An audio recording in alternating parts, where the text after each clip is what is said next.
Tervetuloa Valavuori Liveen, Martti J. Kari. Kiitos.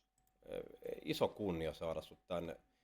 Mä sanoin, että olet siis varmasti tämän valtakunnan ja eittämättä koko maailman yksi parhaita tämän nykytilanteen asiantuntijoita. Käytin susta termiä tiedusteluupseeri. Mitä kaikkia muita termejä susta olisi Mä suotavaa oon entinen käyttää? tiedusteluupseeri. Niin. Mä oon entinen tiedusteluupseeri. Mä palvelin tiedustelussa 30 vuotta, mutta nykyään mä oon yliopisto-opettaja. Mä mieluummin käytän sitä yliopiston opettajatitteliä, eli filosofian tohtori, yliopiston opettaja, tutkija. Jos haluaa sitä tiedustelua tuoda mukaan, niin entinen tiedusteluupseeri. Joo. Totta kai se, eihän kissa koira karvoistaan mihinkään pääse, eikä tiikeri raidoistaan. Että kyllähän se siellä niin kun, siinä mun ajattelussa niin vahvasti on se tiedusteluupseerin ajattelu. Ehkä se onkin tehnyt musta tämmöisen niin sanotun asiantuntijan tässä asiassa. Sun lausunnot on ollut siis äärimmäisen osuvia ja sellaisia myöskin, joista me tavantallajat saadaan helposti ymmärrystä, että mitä nyt maailmassa tapahtuu tuossa naapurissa ja miksi. Käydään hieman sun polkua läpi tuossa. Mitä kaikkea sun työuraa kuuluu? Milloin sä astuit esimerkiksi armeijan harmaisiin ja miten hommat lähti aikoina käyntiin? No se lähti sillä tavalla käyntiin, että musta piti tulla historiaopettaja ja mä kiinnostuin historiasta lukioaikana ja sitten mä valitsin venäjän kielen ja mä kiinnostin Venäjä, mä oon aina kiinnostunut Venäjä. Isä haavoittui talvisodassa, se oli yksi syy siihen, että mua kiinnosti se Venäjä ja Neuvostoliittohan se silloin oli, Venäjä se aina on tavallaan ollut kuitenkin. Ja valmistuin lukiosta ja ylioppilaaksi ja sen jälkeen menin laskuvarjääkärikouluun töihin. Mitä vuotta elettiin tähän aikaan? 80. 80. 80. Menin laskuvarjääkärikouluun ja haaveena oli valmistua historiaopettajaksi, mutta 20-vuotias poika, kun se opetetaan hyppäämään laskuvarjolla pimeässä, naama noettuna, vastustaan selusta ja räjäyttää siltoja poikki ja junaratoja poikki ja niin edelleen, niin mä ajattelin, että vau, tämähän onkin kivaa hommaa. Ja sitten mä jäin kesäksi sinne töihin, ja sitten mulla sanottiin, että pyri kadettikouluun. Ja sitten mä tein, en mä tiedä oikein, kun mun pitäisi mennä tuota historiaa lukea. Sitten mä pyrin historiaa lukea Helsingin yliopistoon ja kadettikouluun ja pääsin molempiin. Ja sitten mulle sanottiin, että menet sinne kadikseen katsoa, että minkälainen se on, että oot vuoden, jos se on huono paikka, niin sitten menet sitten historiaa lukea. Olisi Kadis silloin jo Santiksessa? Oli. Joo. Oli jo, ja sitten mä menin sinne ja siellä oli ihan kivaa. Mä tykkäsin siitä. Jotenkin maanpuolustus on mulle aina ollut tärkeä asia ja mä tykkäsin, että hei, tämähän on hyvä tapa tehdä maanpuolustusta. Ja sitten mä valmistuin Kadiksesta 84, musta tehtiin panssariupseeri, koska mä oon pieni. Pienet kaverit laitettiin vaunuhommiin silloin. Menin Parolaan töihin. Oli vähän aikaa Parolassa töissä ja sitten siirryin sotilastiedusteluun. 88 siirryin Tikkakoskelle semmoiseen laitokseen, joka oli silloin äärimmäisen salainen kuin viestikoelaitos. Nythän me tiedetään Helsingin Sanomien juttujen sun muiden mukaan, että se suorittaa siis tätä signaalitiedustelua, että kuuntelee naapurin kommunikaatio. Menin sinne töihin sen venäjän kielen takia, koska olin opiskellut venäjää sitten kadettikoulussa ja kadettikoulun jälkeen semmoisilla erikoiskursseilla, ja sitten mut lähetettiin Leningradiin. Mä olin Leningradissa 86 kesällä pitkään, opiskelin kieltä ja niin, eli mä niin kuin, se venäjän kieli oikeastaan lähti viemään mun uraa siitä vuodesta 86 alkaen. Tulin tänne Tikkakoskelle, siis sanon tänne Tikkakoskelle, koska puhun Jyväskylästä nyt tätä juttua. Ja sitten palvelin Tikkakoskella siellä viestikolaitoksessa oikeastaan käytännössä vuoteen 2000 asti putkeen. Sotakorkea siinä välissä, mutta siis 2000 asti, jolloin sitten lähdin, koska tyypillisesti upseerin polkuun kuuluu se, että sun pitää pätevöityä komentaa vastaaviin tehtäviin. Oli vuoden tuolla Bosniassa kriisinhallintajoukon komentajana, eli 2000-2001 palvelin Bosniassa suomalaisen kriisinhallintajoukon komentajana ja palasin sitten sieltä takaisin viestikolaitoksen apulaisjohtajaksi ja sieltä lähdin sitten Puolaan ja Ukrainaan sotilasasemieheksi. Eli mä palvelin 2004-2007 Puolassa ja Ukrainassa puolustusasiamiehenä. Palasin sieltä Helsinkiin muutamaksi vuodeksi, sieltä viestikolaitoksen johtajaksi Tikkakoskelle. Ja sitten kun tuli eläköitymisen aika, mä luulin, että mä pääsen pois, mutta en mä päässytkään pois, koska mä pyydettiin sitten niin kuin ylimääräisenä vielä palvelemaan 2 vuotta. Mä tein tiedustelulakeja, eli mä tein siviilisotilastiedustelulakeja, ja sitä lakia tiedusteluvalvonnasta, oli mukana siinä suojelupoliisin uuden operatiivisen roolin määrittävässä työryhmässä ja niin edelleen.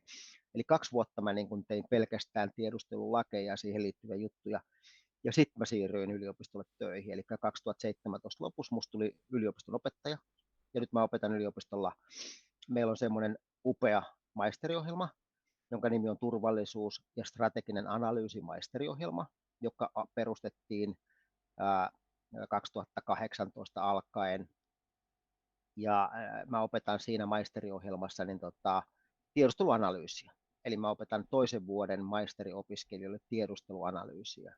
Onko Ja tämä sitten sama, sori kun mä keskeytän, onko tämä niin, sama siis, kun sä opetat sitä, niin onko tämä sama, mistä tämä sun suosittu jättimäisen nettihitiksi noussut luento on? se on Studia Generalista. Eli Okei. mun hyvä ystävä ja kollega Panu Moilanen, joka haistaa aina tilaisuudet, niin hän kaivoi naftaliinista tämän 2018 pidetyn luennon. Joo, koska hän Ja kaivoi sen naftalinista? pari viikkoa sitten. Okei, ymmärrän. Eli se pidettiin 2018, sitten se oli vähän aikaa meidän yliopiston netissä, sitten se laitettiin niin kuin pois, ja Panu haistoi niin semmoisen, että nyt tämä on hyvä laittaa nettiin, ja siinähän se oli semmoinen Studia Generalis-sarja, eli siis tämmöinen yleisöluentosarja, minkä Panu koordinoi, ja siinä on muitakin hyviä luentoja, kun esimerkiksi VP Tynkkynen puhuu tuolta Helsingin yliopistolta, puhuu Venäjän energiasta, ja Hanna Schmidt tuolta hybridikeskuksesta puhuu tuosta hybridivaikuttamisesta ja niin edelleen. Eli siellä on niin kuin muutakin, se on muistaakseni 6 luentoa. Joo. Ja sitten, eli mä opetan nyt sitten tiedusteluanalyysiä, ja sitten mä opetan kesäkurssilla niin hybridiuhkia. Se on sen kansainvälinen kurssi, mikä me pidetään hybridikeskuksen kanssa yhdessä. Mitä ne konkreettisimmat hybridiuhat tällä hetkellä on? No siis, puhutko Suomesta vai yleensä? Suomesta lähinnä tällä hetkellä. No, hybridiuhat, ei ole mitään listaa tavallaan hybridiuhista, vaan se hybridiuhat aina räätälöidään sen kohteen mukaan. Eli se hyökkäjä miettii, että mitkä on sen vastustajan heikoimmat kohdat. Jos ajatellaan yleensä länsimaista yhteiskuntaa, niin meidän vahvuudet on meidän heikkouksia. Eli meidän demokratia on meidän heikkous. Meidän sananvapaus, joka on vahvuus, on myöskin meidän heikkous. Tarkoitan tällä sitä, että meidän demokraattinen järjestelmä mahdollistaa sen, että esimerkiksi hyökkäjällä on mahdollisuus lahjoa, korruptoida meidän politiikassa mukana olevia henkilöitä ja sitä kautta vaikuttaa meidän politiikkaan.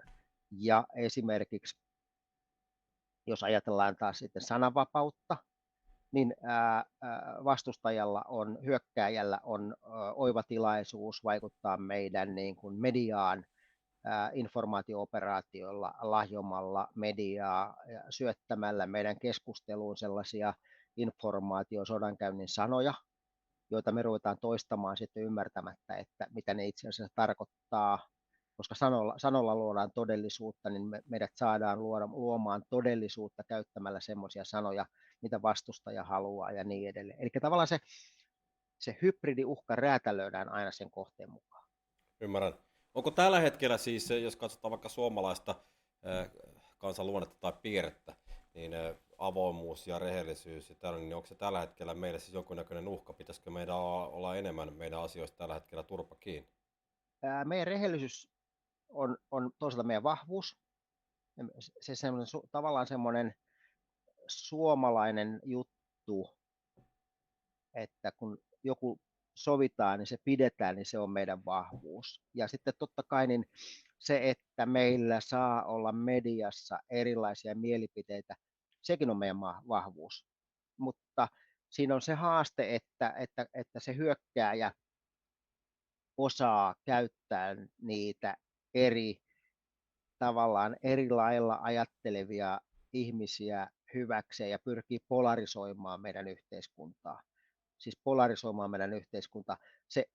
Mä seuraan Twitteriä aktiivisesti ja joskus mä huolestun, että miten siellä polarisaatio tapahtuu ja miten siellä Twitterissä syntyy niitä kuplia, mutta onneksihan siis pääosa suomalaisista ei ole siellä Twitterissä, että se Twitter antaa vähän väärän kuvan. Äärimmäisen hyvä huomio tuossa, koska Joo, mä olin, en voi kutsua itseäni miksikään pioneeriksi, mutta aika etujoukoissa olin siellä Twitterissä silloin aikoinaan.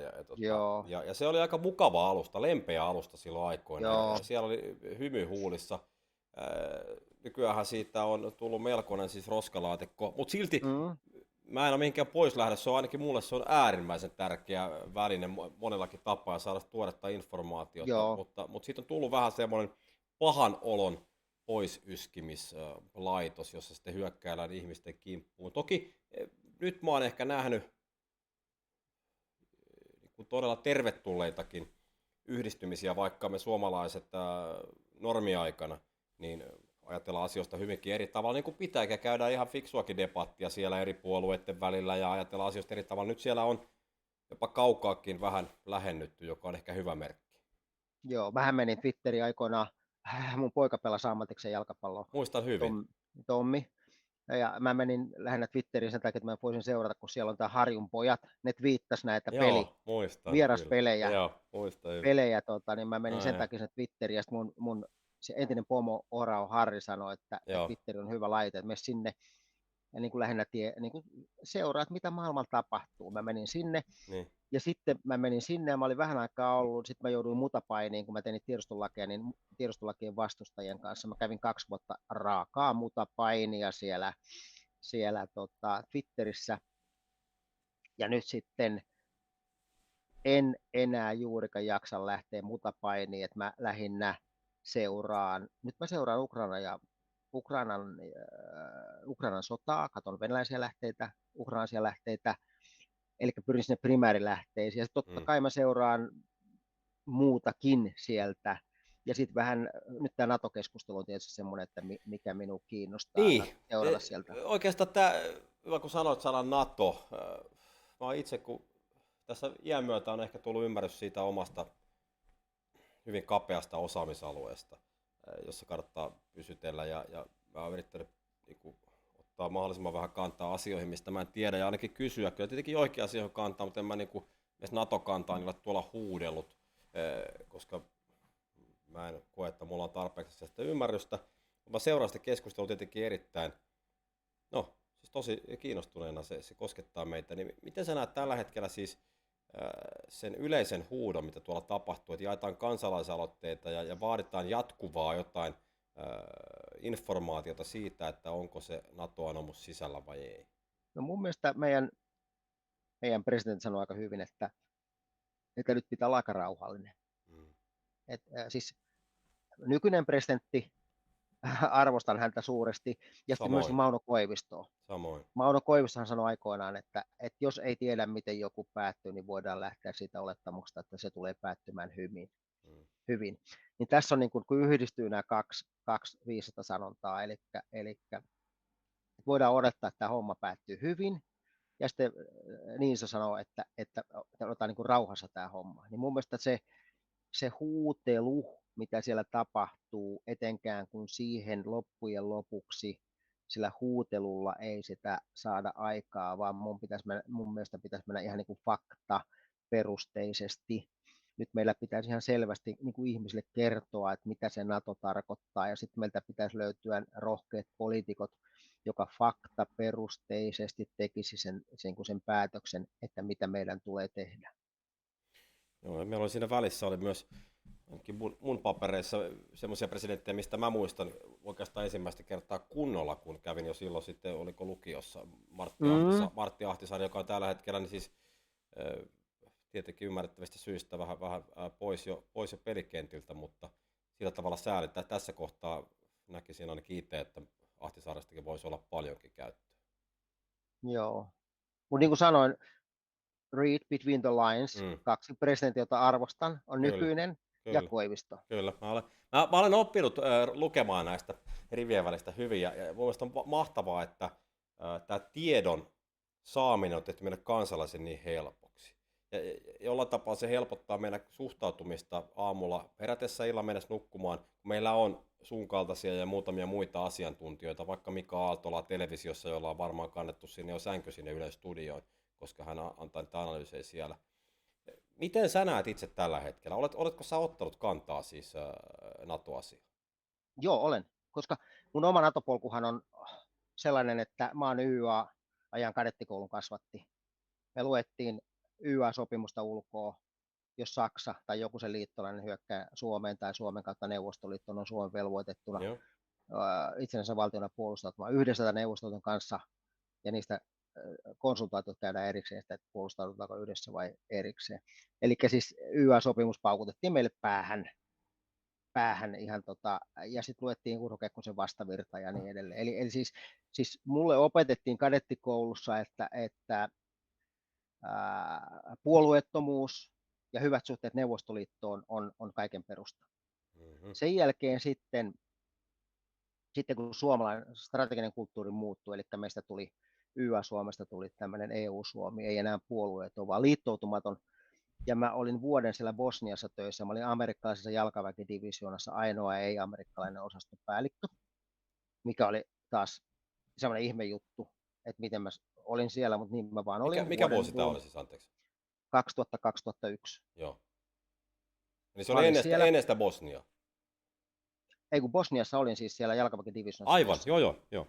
Siis se oli amerikkalainen jalkaväkidivisioona, joka oli niin kuin se, meidän vastuualue oli 3 Bosniaa. Meidän tehtävä oli tukea sitä jälleenrakennusta, tai sitä, auttaa sitä jälleenrakennusta, tuettiin sitä. Ja meillä oli alayksikönä muun muassa turkkilainen pataljoona ja venäläinen maalaskuprikaati, joka kierrätettiin aina tuolta Tšetšenian sodasta huilaamaan vähäksi aikaa sinne Bosniaan. Se oli aika villi paikka se Bielina-alue, missä ne venäläiset olivat. Ja sitten oli tietysti pohjoismais-puolalainen taisteluosasto ja amerikkalaisia, mutta se divisioonan runko oli amerikkalainen jalkaväkidivisioona, 3. jalkaväkidivisioona ensin ja sitten 29. jalkaväkidivisioona. Mä palvelin niissä molemmissa divisioonissa esikunnassa ainoana ei-amerikkalaisena osastopäällikkönä.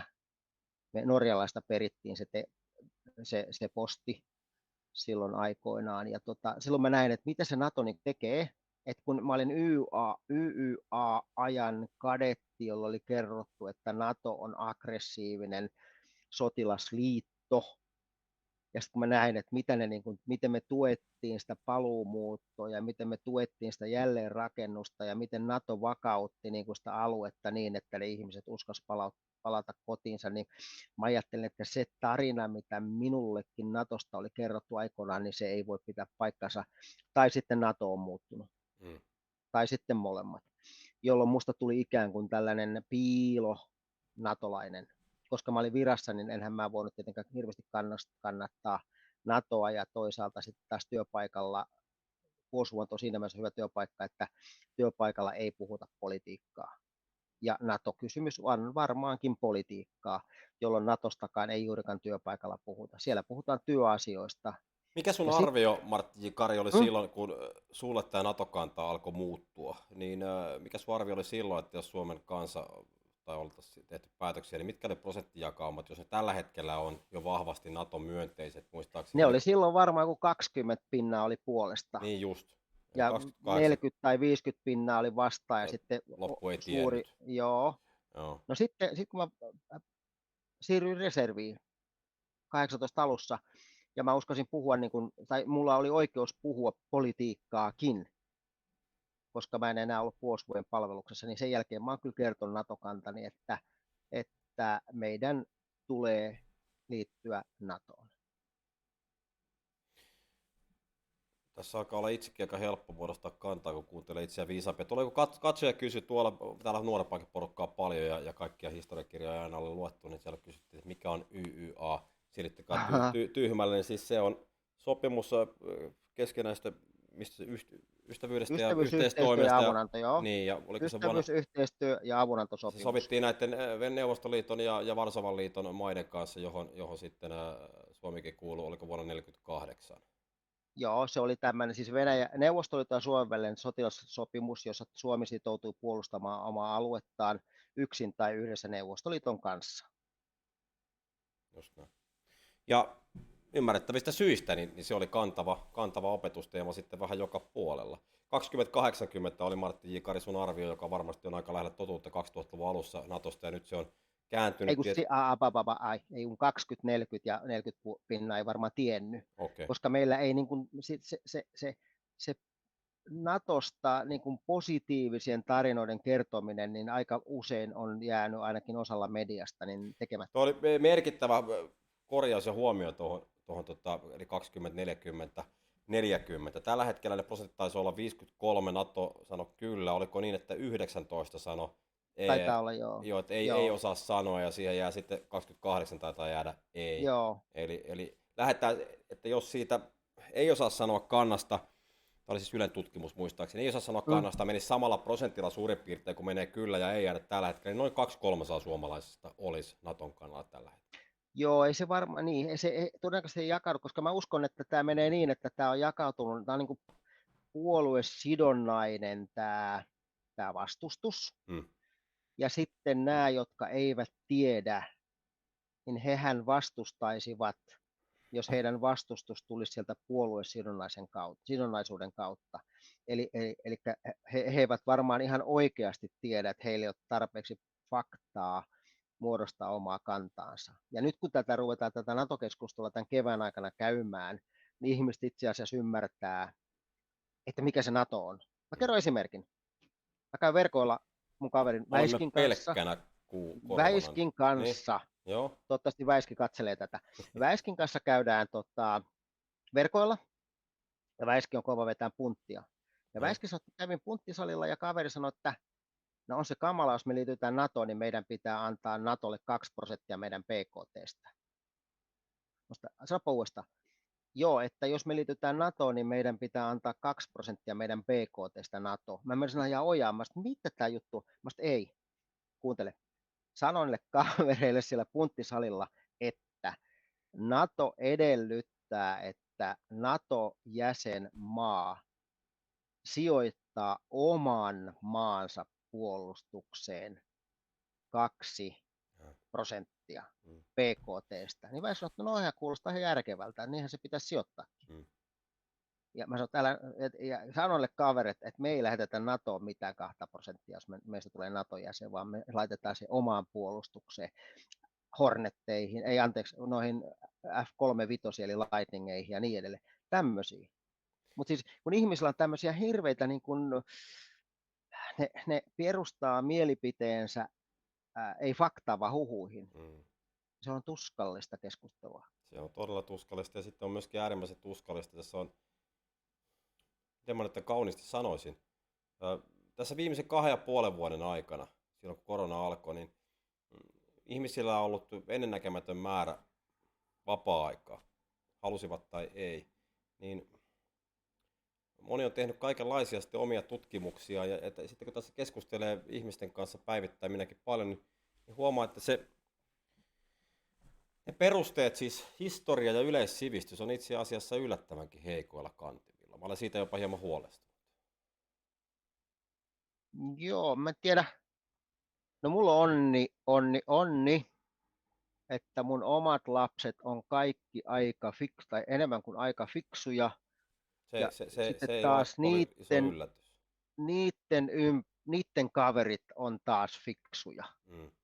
Eli mun lapset on fiksuja, niiden kaverit. Eli tavallaan mun ympärillä on tässä kotona fiksuja ihmisiä. Ja sitten kun mä oon yliopistolla töissä, niin sielläkin pääosa niistä opiskelijoista on niin kuin tavallaan fiksuja. Sä olet tämmöisessä älykkyyskuplassa. No siis ehkä, joo, eikä mä nyt halua millään tavalla niin kuin elvistellä eikä mitään, mutta siis se, että se maailman, siis kun sä menet sen kuplan ulkopuolelle joskus, niin sä niin kuin ihmettelet, että semmoinen asia, mitä sä pidät itsestään selvänä, niin joku niin kuin ei tiedä, mikä se asia on. No. Ja sitten se kuitenkin muodostaa sen asian päälle mielipiteen. Kyllä, jota se jakaa avoimesti joka niin, sitten sä oot silleen, että no tää korona, sä puhuit koronasta. Koronajutut on jo tämmöisiä. Mä muistan, kun tiedustulakia tehtiin. Niin. Tiedustulakia tehtiin, niin joku silloin aikoinaan niin kuin lähti semmoisella teemalla liikkeelle, että minä en kyllä hyväksy sellaista lakia, joka antaa sotaväelle mahdollisuuden lukea kaikki minun sähköpostini. Mm. Eli tavallaan tämmöinen niin kuin rakennettiin tämmöisen, siis sanottiin, että se laki sisältää mahdollisuuden, että sotaväki saa lukea sinun sähköpostisi. Ja Se tapahtuu heti huomenna kyllä. Ruvettiin vastustamaan niin kuin sitä semmoista asiaa, mitä ei siellä laissa edes ollut tavallaan. Eli tämä keskustelu joskus rakentuu semmoisille, niin kuin, että harhautetaan tahallaan tai tarkoituksella tai vahingossa. Mutta siis mä niin kuin tykkään faktapohjaista keskustelusta ja dialogista ja argumentoinnista, mutta mua ahdistaa sitten se, että se vastustaja, esimerkiksi tiedustelulakikeskustelussa, niin vastustaja, se toiminta, se dialogi ei ollut terve, koska se toimi niin, että se vastustaja heitti jonkun valheen, siis sanon valheen, ja sen jälkeen se juoksi pois paikalta. Se kuulostaa ihan Twitteriltä. Se laittaa vielä se blogin päälle, mitä normielämässä ei voi laittaa. Kun sitä loppuu selitykset ja se huomaa itsekin ehkä joko tiedosta tai tiedostamatta, että mulla ei ole enää mitään kortteja käytössä. Mä pelasin kaikki päin persettä, sitten blokki päälle ja seuraavaa ilosanomaa jakamaan. Miten Martti J. Kari, nyt kun sanot, että olet ehdottomasti Naton kannalla, niin mikä tässä pitäisi olla aikataulu? No periaatteessahan meillä ei ole niin kuin mikään hoppu. Nythän selvästi, mun mielestä pääministerikin sanoi tänään, että tämän kevään aikana käydään keskustelua. Mikä siis tarkoittaa, että mikä kevään jälkeen tulee, kevään jälkeenhän tulee kesä. Keskustan puoluekokous. Siis oli pakko sanoa tämä. Nyt meni, mikähän se vanha telkkariohjelma oli, siis tämä, missä oli se, en muistakaan. Niin. Mutta siis se, että eihän, nyt mun pitää vähän miettiä, miten mä muotoilen tämän kauniisti. Ymmärrän hyvin.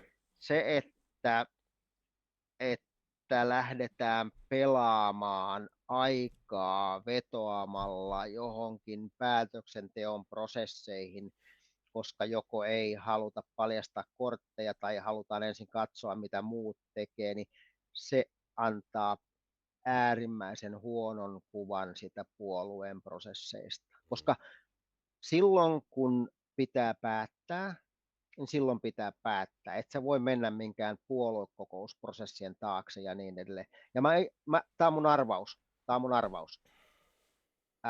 Keskustan sisällä tai keskustassa tulee tapahtumaan joku prosessi, joka liittyy tähän NATO-keskusteluun ja NATO-päätöksen valmisteluun ennen sitä kesäkuun puoluekokousta. Ja se tapahtuu joko kulisseissa tai se tapahtuu avoimesti, mutta se tulee tapahtumaan. Ei ne voi niin kuin tehdä silleen, että ne menee vihellellen kädet taskussa sinne puoluekokoukseen ja sitten ne sanoo, että meillä on muuten tämmöinen NATO-juttu tässä, mikä pitäisi ruveta avaamaan, niin ei se mene näin.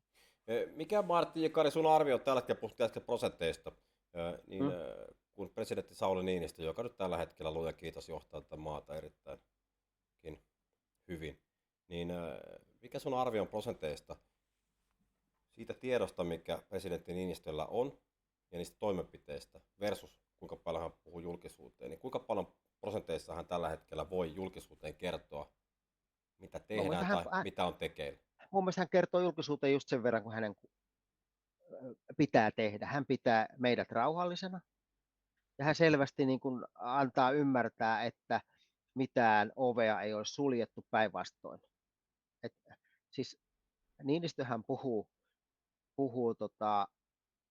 ihanan kryptisesti niin, että kun kuuntelee ja yhdistelee aikaisempia lausuntoja sun muuta, niin pystyy niin kuin katsomaan, että mitä hän ajaa takaa. Ja mun mielestä presidentti on äärimmäisen vahva ja viisas johtaja. Hän selvästi niin kuin rauhoittaa meitä, että nyt ei ole aika hoppua. Jokuhan kritisoi, että nyt pitää heti mennä NATOon sun muuta, että vuosikymmenistä pitää tulla se NATO-päätös. Ei, vaan nimenomaan se, että jo se sanoma, että voidaan olla rauhassa, niin se on ikään kuin jo sanoma siitä, että jotain tulee tapahtumaan. Ja nythän siis, koska mehän ollaan demokratia, mä puhun aikaisemmin, että meidän vahvuus ja heikkous on se, että me ollaan demokratia, nyt varmaan kevään aikana puolueet tulevat muodostamaan NATO-kantansa. Ja aivan niin kuin tiedustelulakiprosessissakin, niin sosiaalidemokraatit oli se puolue, joka kauan kipuili sen tiedustelulainsäädännön kanssa. Mistä se kipuilu sun mielestä johtuu? Yksityisyyden suoja ja niin edelleen, ja varmaan myöskin siitä, että siellä puolueessahan on ihan selvästi, olen haistanut, että siellä on kaksi eri porukkaa, jotka käy kamppailua keskenään, niin aivan samalla tavalla varmaan tässä NATO-kysymyksessä tavallaan tämä, mä selitän asioita semmoisen strategisen kulttuurin teorian kautta. Strateginen kulttuuri tarkoittaa siis sitä, että se on tämmöinen, strateginen kulttuuri on se prosessi tai tapa, millä valtio kokee uhan ja miten se torjuu sitä uhkaa. Tai strateginen kulttuuri voi olla esimerkiksi jossain liikeyrityksessä tai puolueessa. Puolueella on tietty strateginen kulttuuri. Ja esimerkiksi, jos ajatellaan maata, niin Saksassa oli strateginen kulttuuri pitkään vallalla pasifismi sodan jälkeen, kunnes sitten Bosnian sodan nämä kauhut tuli julkisuuteen ja sitten Saksa päättikin lähettää joukkoja ulkomaille sun muuta. Eli siellä niin kuin törmää tavallaan kaksi tällaista ideologiaa Saksassa, pasifismi, realismi. Niin mun oma näkemys on, että joissain puolueissa, suomalaisessa puolueessakin törmää aina nämä kaksi ideologiaa. Olkoon se vaikka sitten pasifismi, se nimi olkoon mikä vaan, mutta tavallaan tämmöinen, niin kuin, että kyllä me selvitään, kun me halataan puita, tai kyllä me selvitään, kun me vaan ollaan hiljaa, niin ne ei huomaa meitä. Ja sitten tämmöinen realistinen koulukunta. Että ne kun törmää keskenään, niin siellä vähän aikaa tavallaan niin kuin tapellaan, ja sitten kuitenkin se realismi voittaa. Ihan kuin tiedustelulakiprosessissa kävi niin, että sosiaalidemokraatithan tuli sitten tiedustelulain taakse. Ja me sitten saatiin se 5/6 enemmistö eduskunnassa, mikä siis tarkoitti sitä, että piti saada siis, koska meidän piti muuttaa sitä perustuslakia. Koska siinä tiedustelulainsäädännössä kosketaan siihen perustuslaki 10.3, eli yksityisyyden viestinnän suojaa. Eli siinä on kaksi vaihtoehtoa, 5/6 tai 2 eduskuntaa. 2 eri eduskuntaa, mutta konsensus saavutettiin niin kuin yleensä silloin, kun kansakunnan kohtalo tai turvallisuus tai vastaava on kyseessä, niin silloin yleensä vahvat valtiomiehet, vahvat puoluejohtajat tai muut siellä puolueessa mukana olevat, niin ne vääntää sen tilanteen niin, että se puoluepolitiikka jää taustalle ja ikään kuin löydetään semmoinen konsensus, joka palvelee meidän turvallisuutta. Niin mä uskon, että tässä NATO-keskustelussa tulee käymään samalla tavalla. Mutta tässä käydään keskustelu vielä, koska tuolla on vaalit tulossa jo. Niin kyllähän puolueiden pitää miettiä myöskin sitä, että miten ihmiset ajattelee. Jos nyt on pinnat 52-53, ja seuraavassa mielipidetiedustelussa voi olla jo 60 Naton puolesta ne pinnat, niin on itsemurha puolueelle lähtee voimakkaasti vastustamaan NATOa, jos se haluaa seuraava hallituksen. Eli kyllähän tässä niin kuin myöskin realismi ja sitten tällainen niin kuin jo seuraavien vaalien sisään pelaaminen niin puhuu sen puolesta, että meillä ei ole pelkästään NATO-optio, vaan että me ollaan jos NATO-polun alussa ja otettu ainakin 3 askelta, ja siihen varmaan myöskin presidentti viittaa, että nyt ollaan rauhassa. Ne prossat vielä Niinistöstä, kuinka paljon hän kertoo julkisuuteen versus se, että kuinka paljon hän sitä ei tiedä kukaan. Mä en lähtisi hänen kanssa sököä pelaamaan, kyllä hän voittaisi varmasti kylismulta rahat tuolla pokerinaamalla tai sökönaamalla. Ymmärrän hyvin. Muutama juttu tähän vielä. Mullahan menisi tässä, tai meillä menisi helposti monta tuntia. Teboilin edustajat tulee sun jälkeen. Heilläkin on hyvin erikoinen tilanne tällä hetkellä käynnissä. Kerro terveisiä. Minä kerron, siellä on vähän ollut turbulenssia. Miten meidän pitäisi suhtautua nyt, kun mä katsoin, tuolla oli entinen Suomen Venäjän, oliko Moskovan suurlähettiläs, sanoi siitä, että meidän pitäisi toimia Ruotsin kanssa niin kuin yhtä jalkaa. Ja mä kysyinkin tuolta Twitterissä, mä en sano oikein vastauksia, että miksi meidän pitäisi siis, mä en siis sanonut, että mä en ole sitä mieltä, koska mulla ei ole tarpeeksi tietoa, mutta mulla on vähän kalskahti se korvaan, että meidän pitäisi niin kuin Naton kanssa tai muissa asioissa toimia täsmälleen, kuten Ruotsi toimii. Miten sä näet tämän tilanteen? Siis Ruotsi-suhdehan on tärkeä meille. Mm.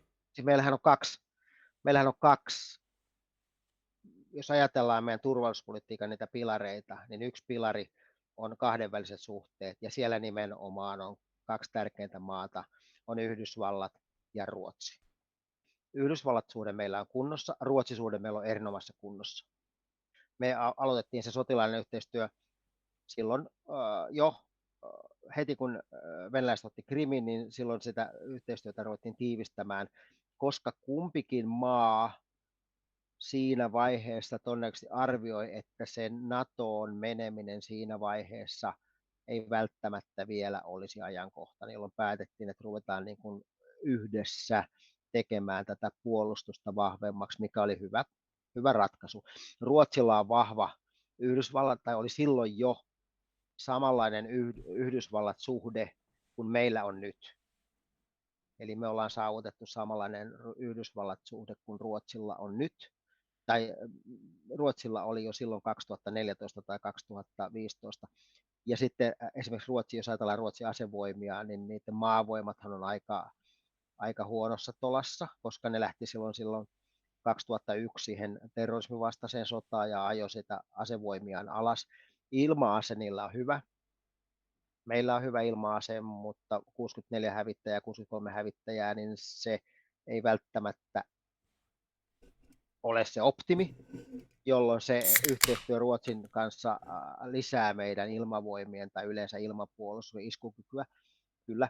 Ja sitten Ruotsilla on muun muassa sukellusveneitä, mitkä on arvokkaita, jos ajatellaan Itämeren sulkemista, Suomenlahden sulkemista niin, että venäläisten liikenne Kaliningradin ja sitten tuolla Suomenlahden pohjukassa olevien laivastokohtien välillä saadaan katkaistua ja niin edelleen.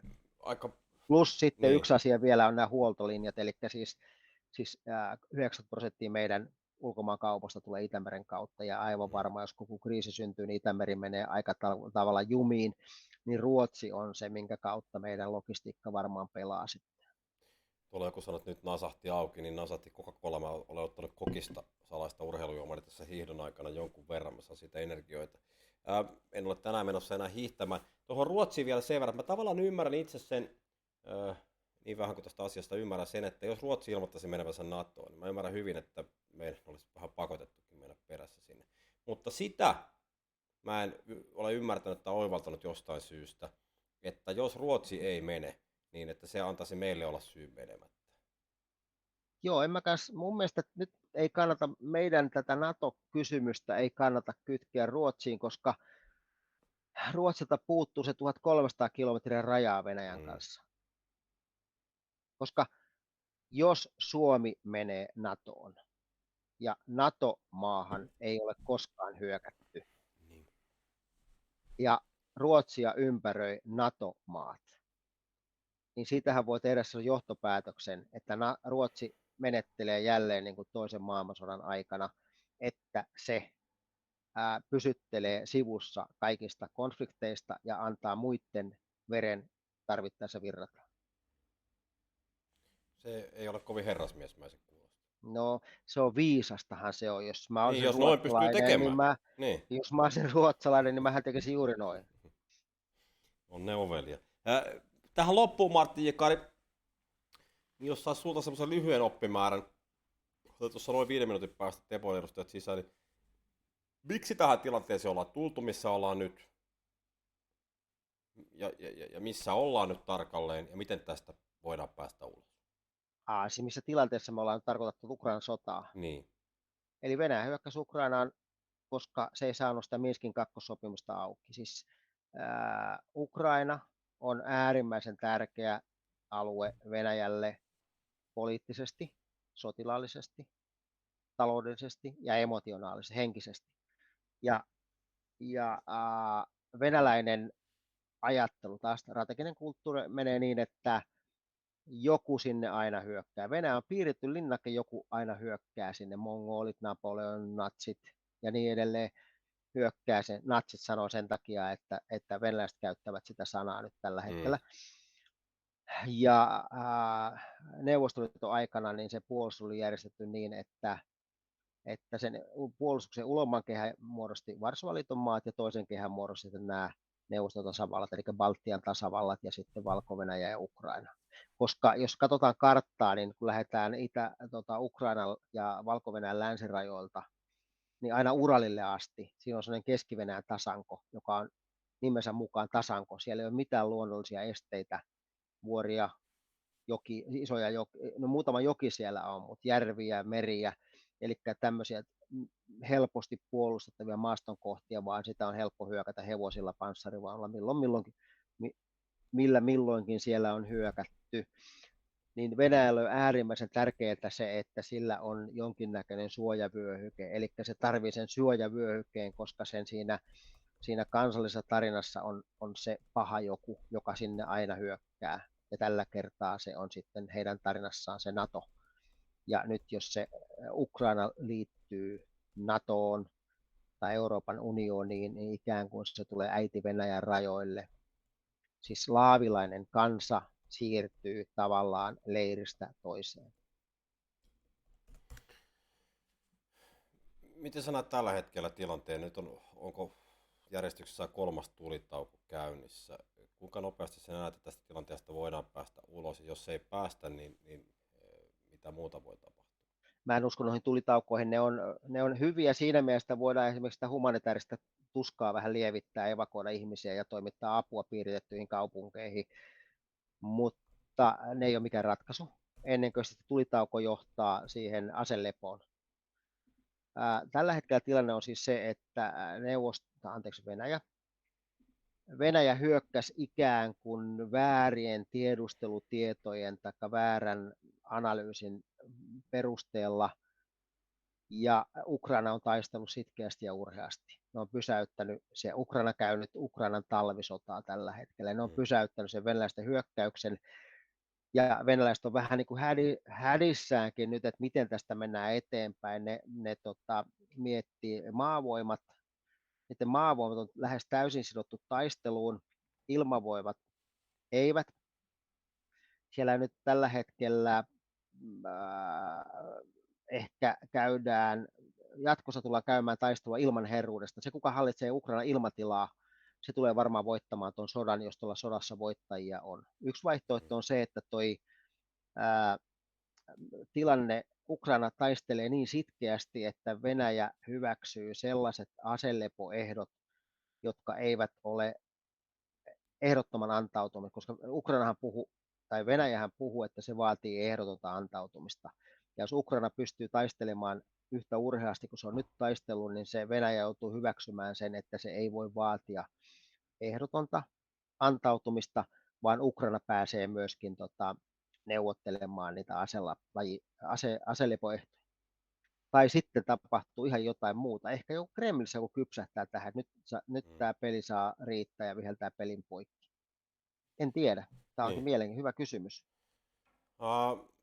Tuolla katsojat kysyvät sitten, että mistä tietenkin aina otsikoita näkee ja niitä sitten vähän klikkeilläkin myydään, että tämä ydinasekysymys, niin kuinka konkreettisena tai mahdollisena uhkana? En mä usko siihen.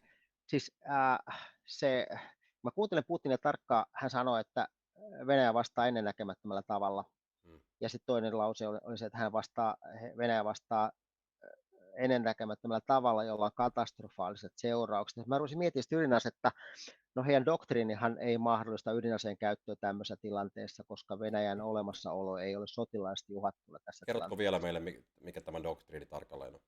Siis 2014 he julkaisivat tämmöisen sotilasdoktriinin, 2010 julkaistun doktriinin päivitettiin 2014, joka siis kertoo, että miten Venäjä käyttää aseellista voimaa. Siis se on asiakirja, jolla ulkomaille ja omalle väelle kerrotaan, että miten me käytämme aseellista voimaa. Niin siellä venäläiset sanovat, että siis ydinasetta käytetään siinä tilanteessa, jos Venäjän olemassaolo on uhattuna sotilaallisesti. Nythän tilanne ei ole se. Ja sitten toinen juttu on se, että se ydinaseen niin kuin ihan tekninen käyttö, niin se ei ole niin, että Putin painaa nappia, vaan siellä on 3 henkilöä, jotka yhdessä sitten päättävät, että käytämme ydinasetta. Ja mä oon ihan varma, että ainakin yksi näistä 3 siinä tilanteessa, kun joku näistä kolmesta päättää, että käytetään, niin yksi tai kaksi näistä kolmesta sanoo, että ei käytetä, ja silloin tapahtuu se vallanvaihto siellä Kremlissä. Niin siinä on erilainen tekniikka tai tapa käsitellä sitä mahdollista laukaisua kuin esimerkiksi USA.